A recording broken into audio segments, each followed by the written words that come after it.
시청자 여러분 안녕하십니까? 이지연입니다. 신동아방송 뉴스를 시작하겠습니다. 먼저 첫 번째 소식입니다.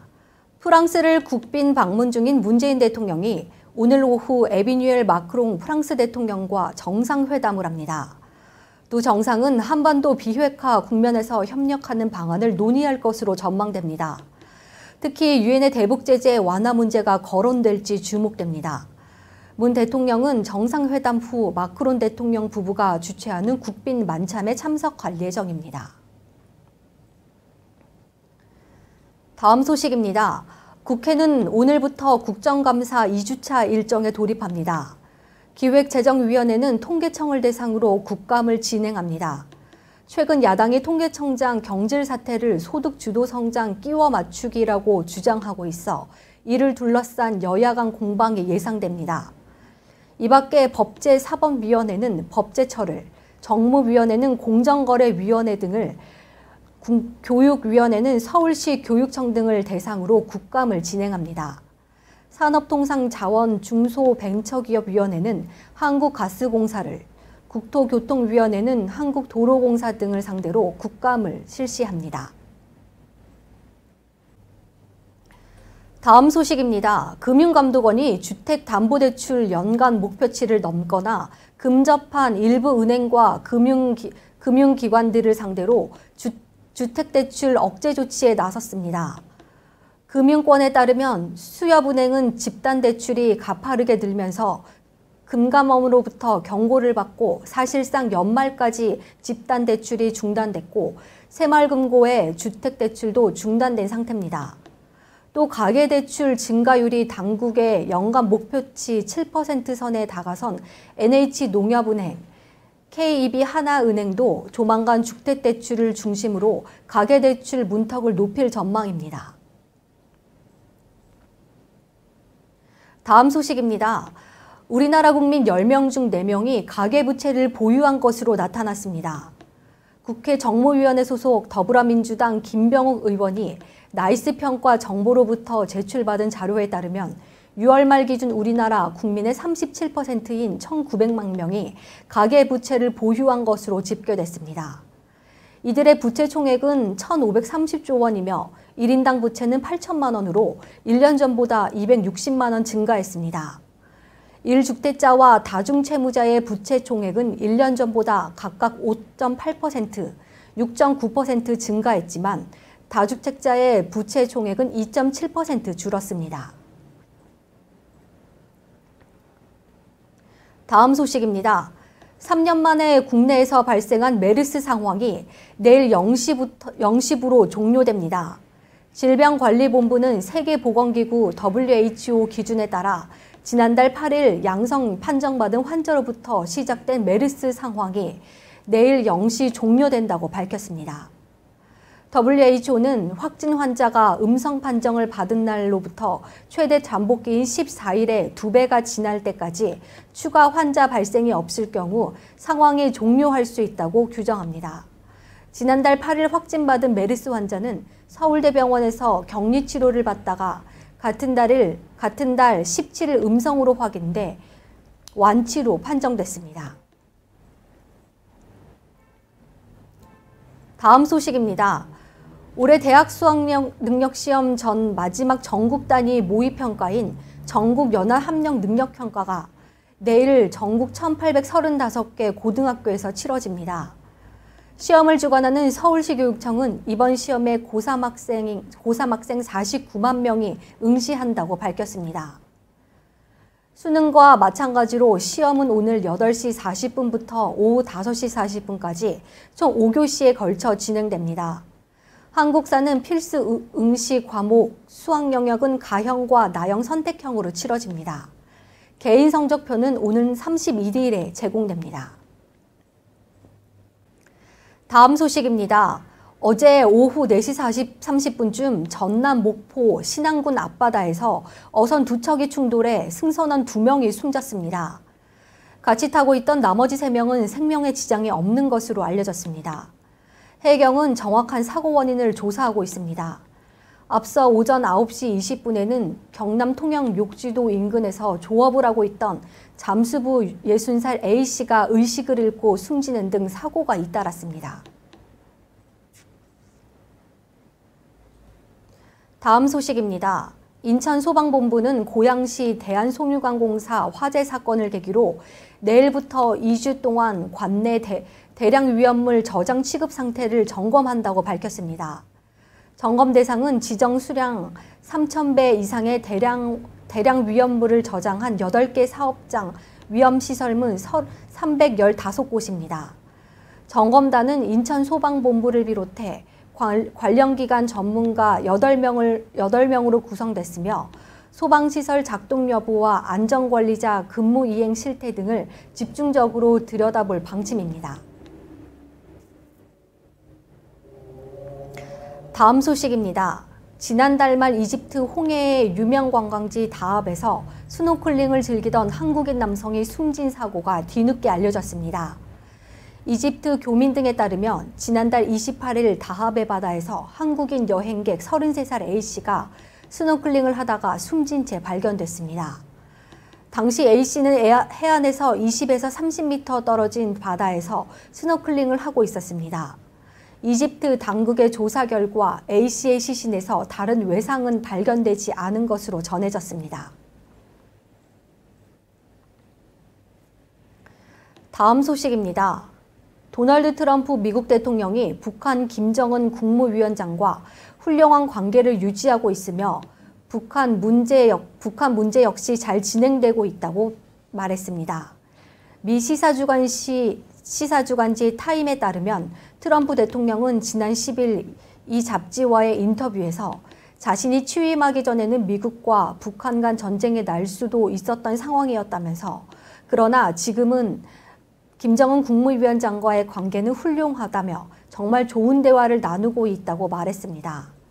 그러면서 자신은 북한 문제를 처리했고 매우 잘 진행되고 있다고 강조했습니다. 다음 소식입니다. 2018 자카르타 팔렘방 아시안게임에서 금메달을 목에 건 체조요정 여서정이 첫 출전한 전국체전에서 3관왕에 올랐습니다. 여서정은 전주 화산체육관에서 열린 대회 기계체조 여자고등부 도마 마르운동 결선에서 모두 1위를 차지했습니다. 전날 단체전 금메달과 개인종합 은메달을 따낸 여서정은 이로써 2, 3학년 언니들을 제치고 이번 대회 3관왕에 등극했습니다. 다음 소식입니다.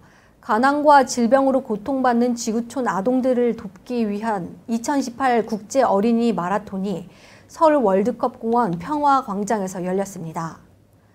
연합뉴스와 국제구호단체 세이브 더 칠드런이 공동 주최한 이번 행사는 마라톤을 통해서 건강한 가족 공동체를 만드는 동시에 지구촌 어린이의 인권 보호에도 기여하자는 취지에서 마련됐습니다.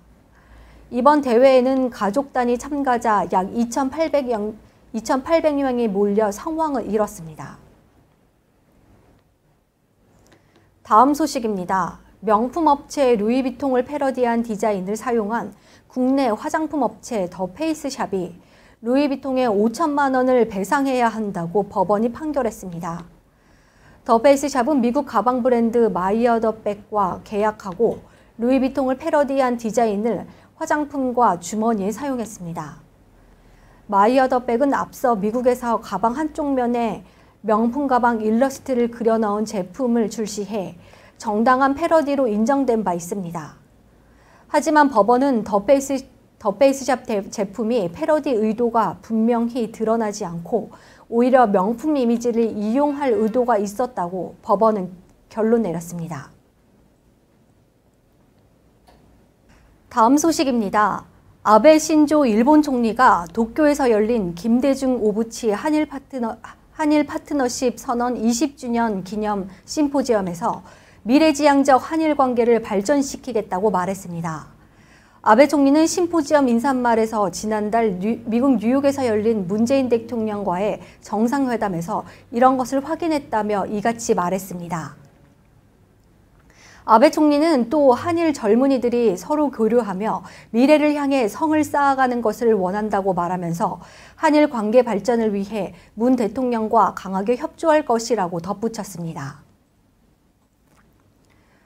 다음 소식입니다. 2018 부산 불꽃축제가 10월 27일에 부산광역시 광안동 광안리 해수욕장에서 개최됩니다. 부산광역시가 주최하고 부산문화관광조직위원회가 주관하는 이번 행사는 관광객이 전국적으로 몰려와 매년 100만 명 이상의 관람 기록을 세우는 축제입니다. 멀티미디어 해상쇼라는 취지대로 매년 다양한 불꽃뿐만 아니라 화려한 레이저쇼 등을 테마에 맞는 음악과 함께 선보이며 특이한 모양의 불꽃뿐만 아니라 초대형 불꽃도 선보이는 축제로 유명합니다. 대부분의 관광객들은 백사장에서 불꽃축제를 관람하지만 동백섬, 이기대, 횡령산에서도 불꽃쇼를 볼 수 있습니다. 또한 2015년부터 광안리 해수욕장뿐만 아니라 동백섬, 이기대 앞까지 3포인트 불꽃이 연출돼 전국 최대 규모의 불꽃축제로 손꼽히고 있습니다. 백사장 중앙 일부 구역은 관광상품석으로 좌석을 지정해 관람이 가능합니다. 다음 소식입니다. 2018 보은대추축제가 10월 12일부터 21일까지 충청북도 보은군 보은읍 배뜰공원 및 속리산 일원에서 열립니다. 보은군이 주최하고 보은군 축제추진위원회에서 주관하는 이번 행사는 2017 충북 농특산물 판매 활성화 최우수 축제로 선정됐습니다. 임금님께 진상했던 명품 보은대추와 보은의 청정한 자연에서 자란 우수한 품질의 농특산물을 현지에서 할인된 가격으로 직접 구입할 수 있으며 축제 기간 동안 방문객을 위한 대추왕 선발대회, 조심제, 대추떡 만들기 등 대추를 주제로 한 행사와 개막 축하 공연, 오장환 시인 탄생 100주년 기념 문학제 등 다양한 공연 및 전시 체험 행사가 펼쳐집니다.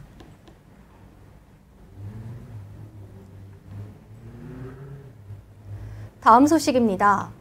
2018 서울 억새축제가 10월 12일부터 18일까지 서울특별시 마포구 월드컵공원 내 하늘공원 일원에서 열립니다.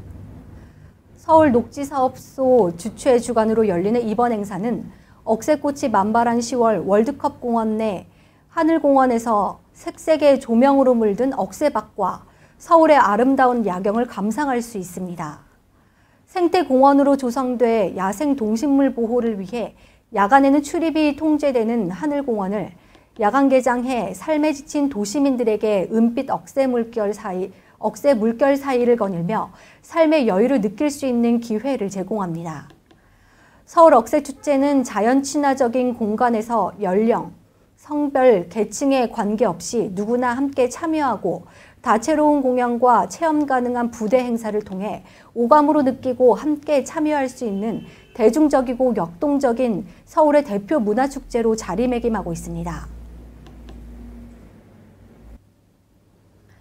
다음 소식입니다. 김윤석, 주지훈 주연의 영화 암수살인이 영화진흥위원회에 따르면 지난 주말에 43만여 명 이상 동원돼 박스오피스 1위의 자리를 지키고 있는 것으로 밝혀졌습니다.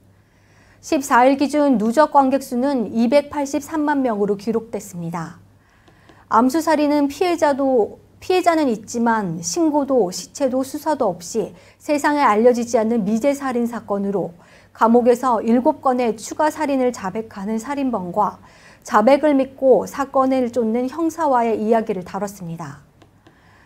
영화 암수살인은 실화를 바탕으로 모티브한 것으로 알려져 더 많은 관객 수 몰이의 기추가 주목될 것으로 전망됩니다.